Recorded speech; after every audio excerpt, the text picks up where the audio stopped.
I pity Onyango. Where are they? How are they going to ever transact their land? You can't. It's a cartel that is tight. They block you at every stage. Just when you think you are going through, they block you. But land problem didn't start with Karen. Correct. I want you to tell me what has happened to Ngamia One.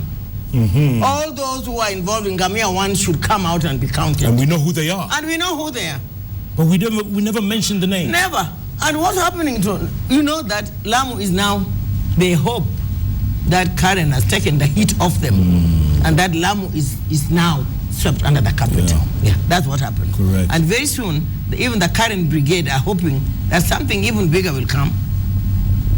Something bigger will come. And overtake it. And overtake it. But nothing is overtaking this. I'm appealing to the president to take that land and take it back. That land should be go back to the state. What is it about Kenyans? That land is, I want to know, Jeff, land is so easy to follow. The history of land is so easy to follow. Now, if this title deed, I'm talking about Karen now, this title deed we are told was at the Barclays Bank. Barclays Bank is a big bank with records, with everything. Can't they take out their books and tell us who removed that title deed from the vaults of Barclays Bank? Who removed it? Correct. And for how much? And for what reason? And then started selling to these individuals. If this old Mzungu had a debt with Barclays Bank, then, which he didn't pay, then that title, then they should have had a public auction.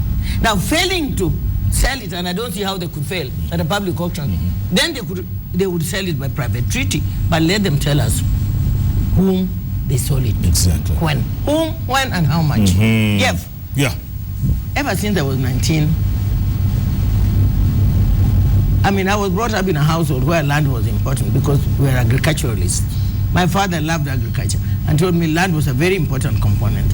I want you to tell me how 134 acres could ever cost 1.2 million. Billion.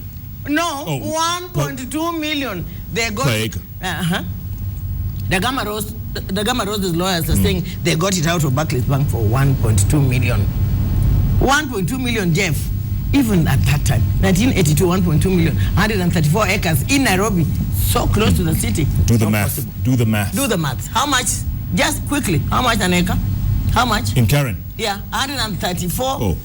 Oh, come on. I mean, even at 1.2, how much an acre? Oh. I mean, it's not possible. So how did the document leave Barclays Bank? And who removed them from Barclays Bank? And in whose favor did the document leave Barclays Bank? From that stage on, we go on.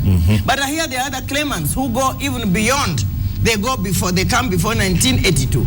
They are claiming that in the 70s, they were already transacting on this land. Imagine. I know of a widow who's claiming that her late husband is the one who owned this land. And then this land was sold to individuals to keep them quiet. Yeah. Powerful individuals. Powerful individuals. I understand even the commissioner of police is in there. If he's in there, I'm telling him to get out. Immediately? Yeah. I hear the minister for land herself is in there. If she's in there, she needs to get out. Everyone. I understand Sonko is in there. If in there, he better go out. Are you listening to me? I'm listening. I want anybody who's somebody in there to come out. I understand Kidero is in. If he's in, the governor out. This thing is not going anywhere. It's not dying down. We are not sweeping it under the carpet. I'm asking the president to repossess the entire land. But the thing about Kenyans, we're always forgetful. We're always myopic. But tomorrow, next day, next week, we'll go on to something else. And Jeff, we are not myopic. This time we are not. Because the small people like me, nobody's like me, have to buy land, have to pay for it, have to do things properly.